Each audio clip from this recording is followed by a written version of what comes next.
بسم اللہ الرحمن الرحیم۔ ہر قسم کی حمد و ثنا ذات باری تعالیٰ کے لیے کہ جس کے قبضہ قدرت میں ہم سب کی جان ہے، اور تمام تعریفیں اور درود و سلام محمد و آل محمد کے لیے کہ جو وجہ تخلیق کائنات ہیں۔ ناظرین کرام، میں ہوں عاصم محمد کلیار اور آپ دیکھ رہے ہیں میرا یوٹیوب چینل۔ ناظرین کرام، عمران خان وہ لیڈر کہ جس نے جس چیز کو چاہا، جس کی خواہش کی، اس کو حاصل کر کے دکھایا۔ جی ہاں ناظرین کرام، شوکت خانم کے بیٹے عمران احمد خان نیازی وہ لیڈر کہ جس نے جس چیز کی خواہش کی اور جس چیز کو چاہا اس نے وہ حاصل کر کے دکھایا۔ ناظرین کرام، جب وہ کرکٹ میں آیا تو اس نے نہ صرف پاکستان کا بلکہ دنیا کا بہترین آل راؤنڈر بن کے دکھایا۔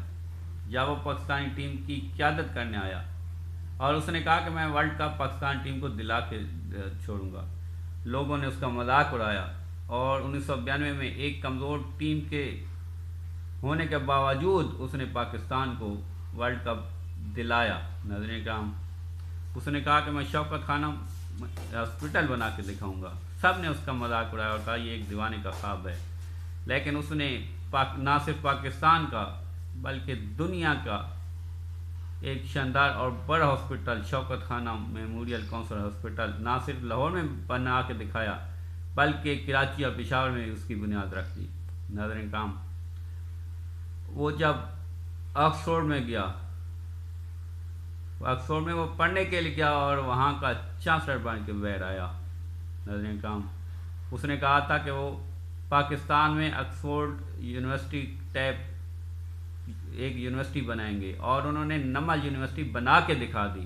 ناظرین کرام، اس نے کہا میں پاکستانی سیاست میں آؤں گا۔ سب نے کہا یہ کرکٹر ہے، اس نے کیا سیاست میں آنا ہے، لیکن وہ نہ صرف پاکستانی سیاست میں آیا بلکہ پاکستانی سیاست میں اپنا ایک مقام بنا کے دکھایا۔ ناظرین کرام، 1996 میں اس نے اپنی پارٹی کی بنیاد رکھی۔ پہلی دفعہ الیکشن میں اس کو کوئی سیٹ نہ ملی۔ 2002 میں وہ ایک سیٹ جیتا۔ 2008 کے الیکشن کا اس نے بائیکاٹ کیا، لیکن اس نے ہمت نہیں ہاری، اور 2013 میں نہ صرف اس نے وفاق میں سیٹیں لی بلکہ کے پی کے میں اپنی حکومت بنا لی۔ 2018 میں جب دوبارہ الیکشن ہوئے تو کے پی کے جہاں پہ وہاں کے رہنے والوں کو بھی لگاتار 2 دفعہ حکومت نہیں ملی، نہ صرف اس نے وہاں پہ دوسری دفعہ حکومت بنائی بلکہ وفاق میں بھی اپنی حکومت بنائی۔ اس نے کہا میں وزیر اعظم بن کے دکھاؤں گا۔ سب نے کہا یہ کیا کرکٹر ہے، اس نے کیا وزیر اعظم بننا ہے۔ اس نے نہ صرف وزیر اعظم بن کے دکھایا بلکہ عالمی سطح کا ایک لیڈر، عالمی سطح پہ اپنا لوہا منوا کے دکھایا۔ جب اس کے خلاف طریق عدم اعتماد پیش کی گئی تو اس نے کہا یہ سارے اپنے مفاد کے لیے اکٹھے ہو جاتے ہیں، جو ایک دوسرے کے جانی دشمن بنے ہوئے ہیں۔ جب میں ان کے کرپشن کے کیس کھولوں گا تو وہ ایک دوسرے کے ساتھ مل بیٹھیں گے، اور ایسا ہی ہوا۔ جب اس نے کرپشن کے کیس ان کے خلاف کھولنا شروع کیے تو انہوں نے پی ڈی ایم کی صورت میں ایک جماعت بنا لی۔ جب طریق عدم اعتماد آ گئی تو اس نے کہا کہ میں باہر نکل کے اور زیادہ خطرناک ہو جاؤں گا اور میں ان لوگوں کو رلاؤں گا، اور ایسا ہی ہوا۔ حکومت سے باہر آنے کے بعد عمران خان مزید طاقتور ہو گئے اور انہوں نے خطرناک ہو گئے اور انہوں نے واقعی ان کو رلایا۔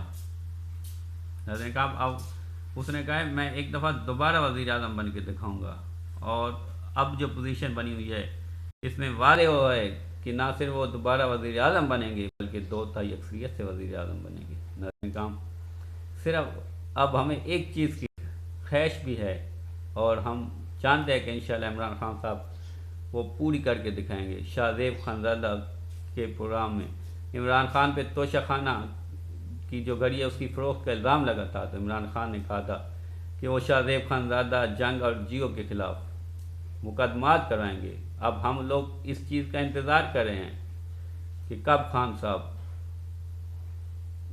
جو ہے وہ توشہ خانہ پہ جو اس میں الزامات لگائے ہوئے اس میں جیو جنگ اور شاہ زیب خانزادہ پہ کب مقدمات کریں گے اور خود کو بری کریں گے، کیونکہ ہم لوگوں کی خواہش ہے اور ہم یہ چاہتے ہیں اور ہم یقین ہے کہ انشاءاللہ یہ ہوگا۔